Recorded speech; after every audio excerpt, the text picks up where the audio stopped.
That one of the things that probably prompted me to get involved in community services and also motivated me to try to change our community was really incidents of racial prejudice. For example, I was a manager at IBM and had a secretary, that great person. And my wife and I wanted to buy our first home. And she's a registered nurse who was working at the Benedictine Hospital. And Andrew Street in Kingston is pretty close to the hospital, and at that time we had one automobile, so she could walk to work. So it's a very nice place. It was a duplex house, so we thought we'll buy it. It'd be our first home. It'd be an income property. And so we were excited. And I had worked a second job in order to get money to be able to purchase and do down payment, etc.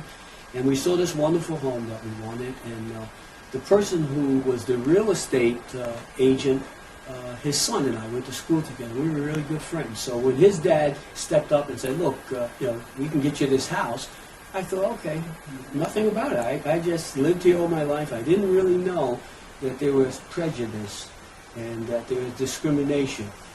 I was naive. And so we said, oh, we love it, we want to buy it. And he says, well, look, why don't you and your wife go home, think about it, talk about it, and then come back, because it'll be here. A day or two later, we called up and said, we definitely want the house. And we didn't know all the ins and outs of buying a home. We said, well, what do we have to do? We'll put the money down, we'll do what we have to do. And he says, gee, I've got some bad news. The house is gone. Well, I really had no reason to think that it was anything other than what he said.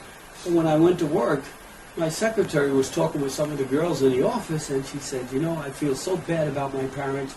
She said, they live on this street, and a black person wanted to buy that home. And the people in the community in that particular area got together and threatened and told the real estate agent that, if you sell this to a black family, it's going to hurt your business, and et cetera, et cetera. So they pulled the thing off the market so that we would never get it. That really bothered me, because for the first time, discrimination, racism came alive for me personally.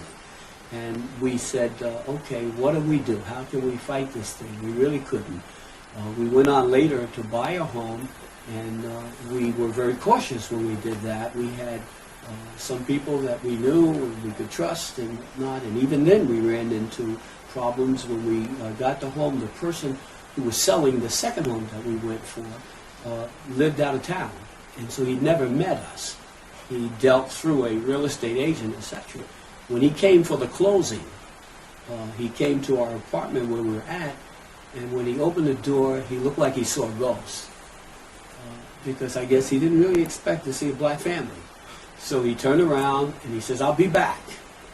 And when he came back, when we were buying the house, the refrigerator, the stove, all those type of things were supposed to go with the house. So he started saying, I can't give you the refrigerator, stuff like that.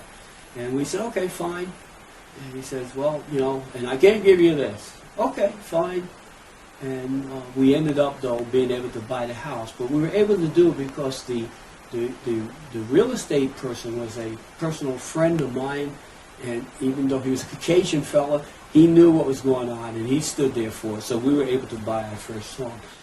My youngest son just bought his first home, and the type of stuff we went through wasn't there. Right? He went in, his wife went over, met some of the neighbors. They came over. Hey, we're glad to have you in the community. This is a wonderful. So there's a lot of changes that have taken place for the better. He in this whole process that he went through, in finding homes, and he went when I was young. When you went, a real estate agent was taking you to a place. Many times they would not take you to a place where you really want to live. They take you to what I call dumps, and that was not the case, and likewise with my other son, James. He built a home in the area that he bought the land in. He had no problem in buying it.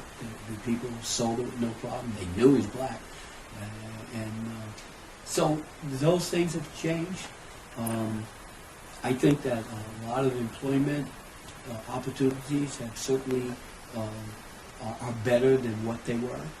We still have some issues in that area, and that's what keeps them in the job, because there is problems and biases, but it's certainly better than what it was.